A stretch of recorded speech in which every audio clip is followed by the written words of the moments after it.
Cyflwyniad dosbarth tu chwith ar gyfer mathemateg bellach 16, hafaliadau differol a mecaneg 2 gyda gwrthiant aer.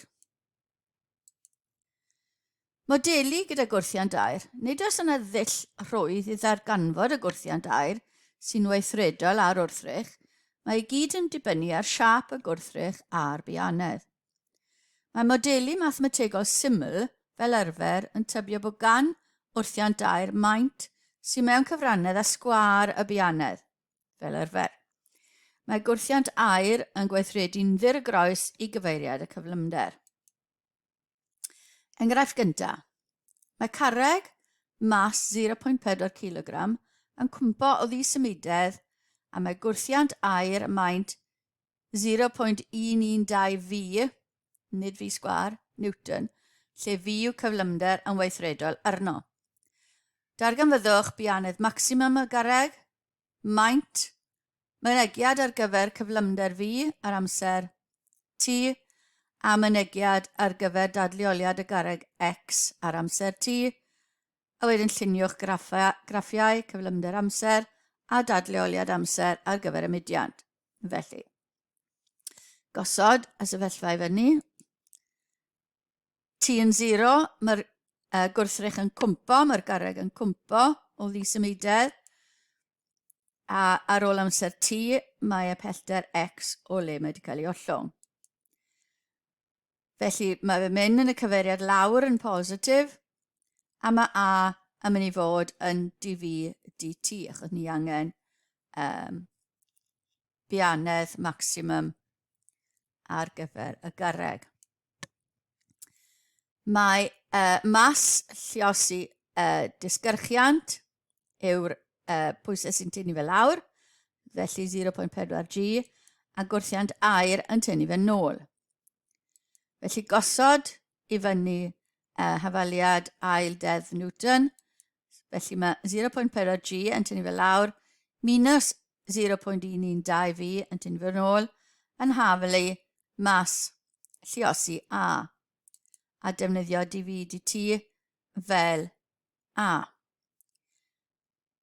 Felly ni'n cael y sefyllfa yna, lluosi 0.4 GG, yn rhoi hwnna i ni rannu fe gyd gyda 0.4, a ni'n cael y sefyllfa yna.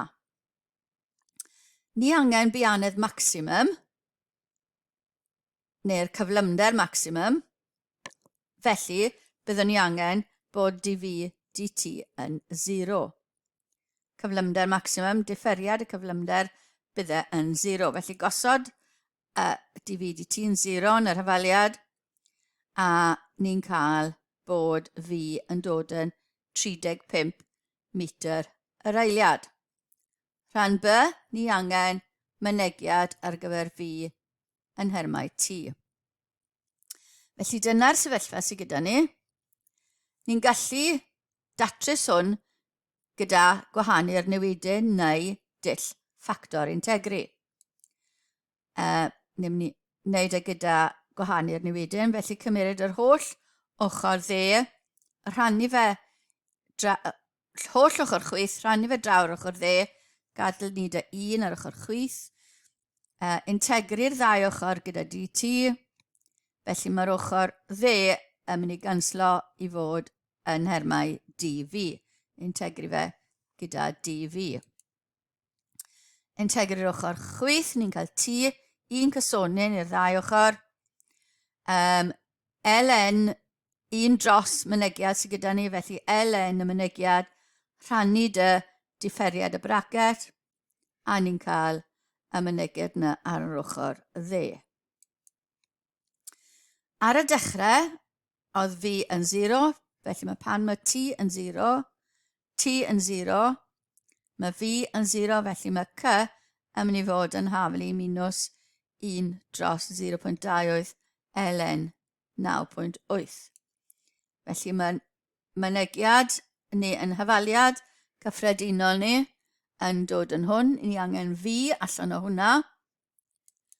Felly ail drefnu'r lluosi popeth y 0.28. Dod ar ln at ei gilydd, y ddwy a ddau ln at ei gilydd. Ni'n gallu rhannu reina wedyn. Cymered E i'r pŵer ochr chwith, a ni'n cael 9.8 dros 9.8 minus 0.28 fi ar ochr dde. Lliosi gyda yr gwylod yr ochr dde, a rhannu gyda'r i'r pŵer 0.28 t, a ni'n cael y mynegiad yna.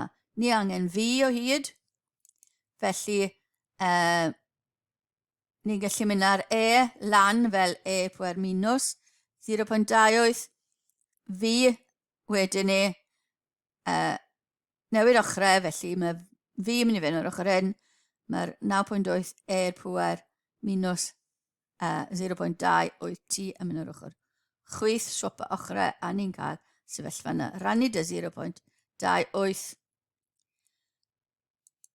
a ni'n cael bod fi yn haflu 35, felly, a ni wedi cymeryd y 9.8 yna mas a rannu dy 0.28, a ni'n cael y mynegiad yna ar gyfer fi. Fel mae t yn cynyddu, mae fi yn tueddu tuag at ei werth maximum. So fel mae t yn cynyddu, mae'r mynegiad i'r pŵer minus yn mynd i fynd yn fach, felly mae fi yn tueddu tuag at 35 metr yr eiliad. Hwn yw cyflymder terfynol y garreg, bydd ddim yn mynd yn fwy na hynna. Felly dyna ein graff ni ar gyfer cyflymder amser. Nawr mae angen x yn nhermau t, felly gosod fi yn hafelu dx dt, a ni'n cael y mynegiad yna'n unig. Ni'n gallu gwahanu'r newidyn yma neu integru fel mae e.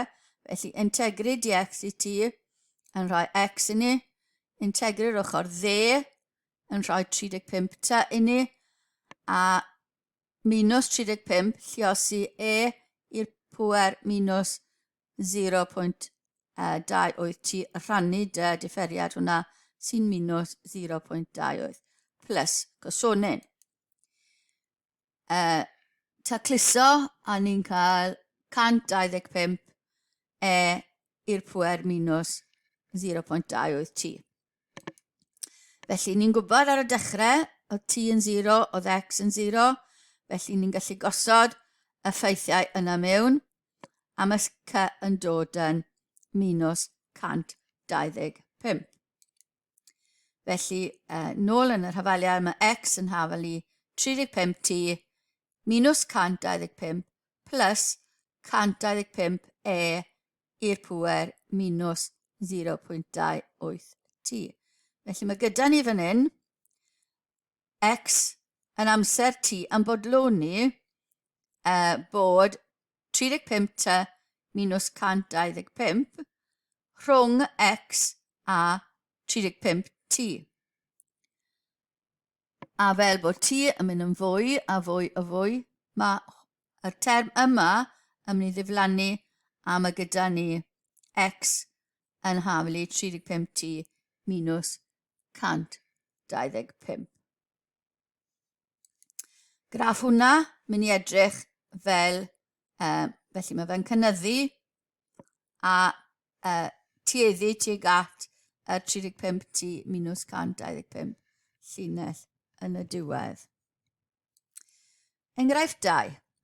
Fe saethu'r roced tegan mas 4 kg yn vertigol i fyny o lefel y ddaear gyda bianedd 20 metr yr eiliad.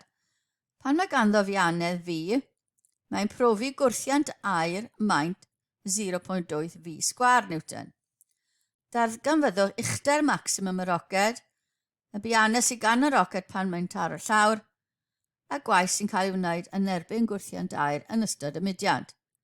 A nodwch unrhyw dybiaethau a wnaethoch wrth ateb y cwestiwn. Felly gosod y sefyllfa i fyny, mae'n dechrau ar y gwylod, a mae'n dechrau gyda bianedd 20 metr yr eiliad.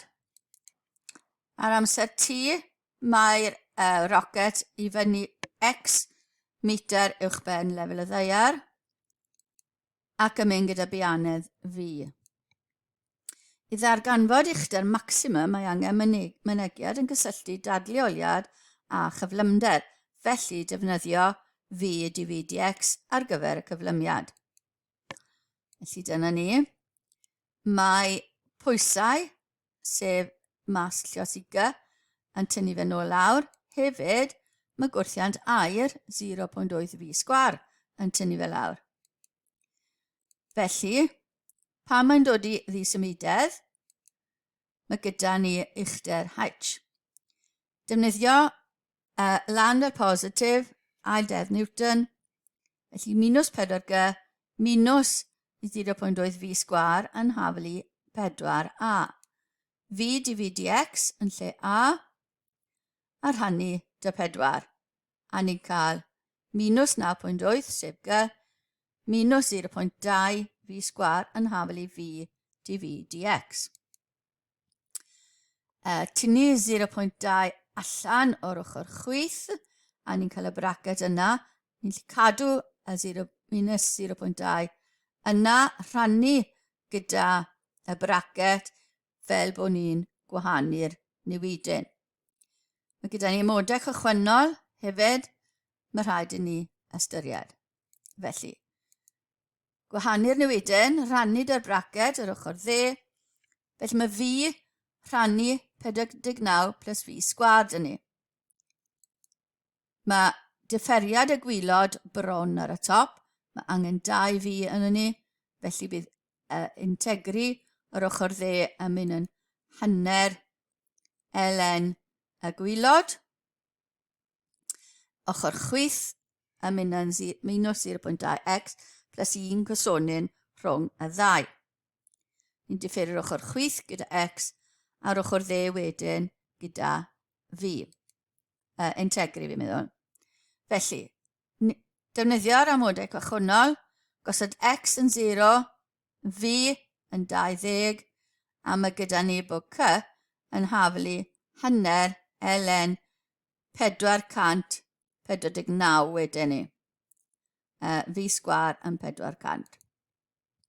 Felly gosod hwnna nôl yn yr hafaliad, felly mae minus 0.2x plus hanner ln 449 yn haflu hanner ln 49 plus V sgwar. Cyfuno'r ddwy x, ln, ddwy ln, mae gyda ni hanner ln 449 minus ln 449 plus V sgwar, mynd ar yna'r ochr chwith. Felly, rhannu'r yna, mae alliosi gyda, rhannu gyda 0.2 yn dod yn i a 5 draw'r ochr chwith, a ln 449 dros 449 plus V sgwar. Tynnu ln rhannu cyfuniad. Felly dyna x yn hermau V. Pan mae V yn haflu H, sef y pellter ucha, mae V yn dod i ddisymudedd, bydd y roced yn cyrraedd ei bwynt maximum.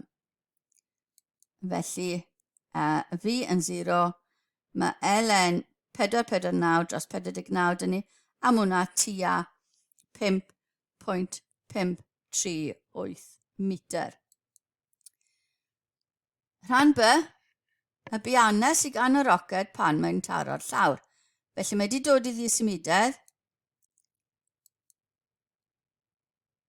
Mae fe nawr yn mynd i fynd lawr, felly defnyddio ni o le mae'n dod i ddisymudedd nôl lawr. Mae'n mynd gyda biannedd V. Mae gwrthiant aer nawr yn erbyn ei fuddiant, felly yn mynd lan. Mae 4G yn tynnu fe lawr. Ni'n defnyddio A yn haflu V dv dE tro yma, gan bod ni'n defnyddio fel y pellter o le mae'n dod lawr. Mae bron y bwrdd ddaear gyda rhyw fiannedd.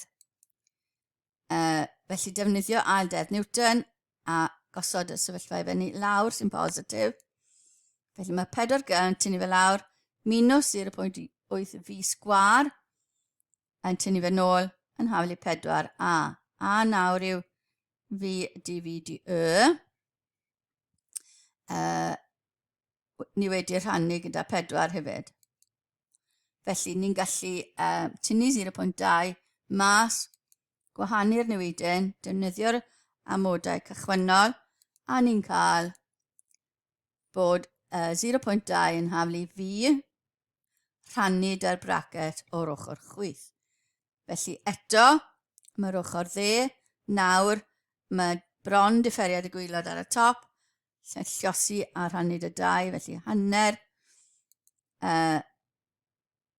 ln y gwaelod a mae minws dyn ni, felly minws V sgwad dyn ni, felly minws hanner ln y gwaelod. 0.2 y plus c. Tro yma, mae V yn 0, pan mae y yn 0, felly mae c yn dod yn minws hanner ln 49. Gosod hwnna nôl yn y sefyllfa, ail drefnu fel bod yr lns gyda gilydd, cadw'r 0.2 x ar ochr chwith, a cyfuno'r 2l, a mae gyda ni rhannu dy 0.2, hynny yw llosi dy 5, a mae gyda ni'r mynegiad yna am y yn nhermau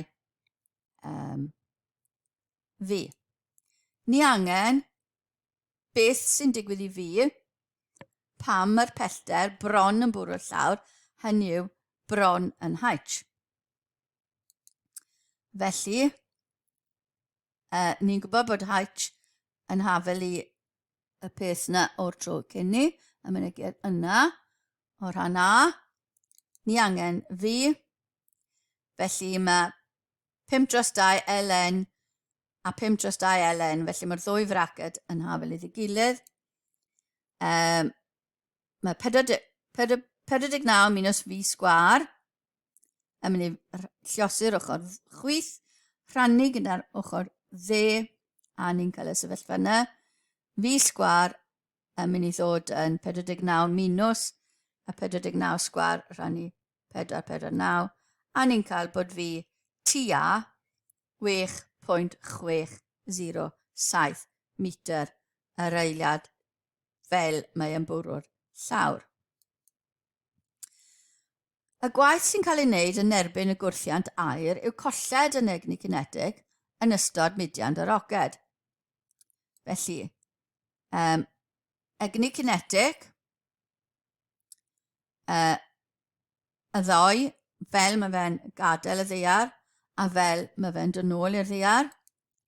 Felly mae hwnna'n rhoi i ni hanner MV sgwar, fel mae fe'n gadael y ddaear, a fel mae fe'n dod nôl, yn rhoi i ni 712.7 joule. Beth yw'n rhagdybiaethau ni? Ni'n trin y roced fel gronyn. Dim gwynt yn chwythu'r roced i'r ochr. Dim gwrthdrawiad yn erbyn gwrthrychau eraill ar y ffordd lan.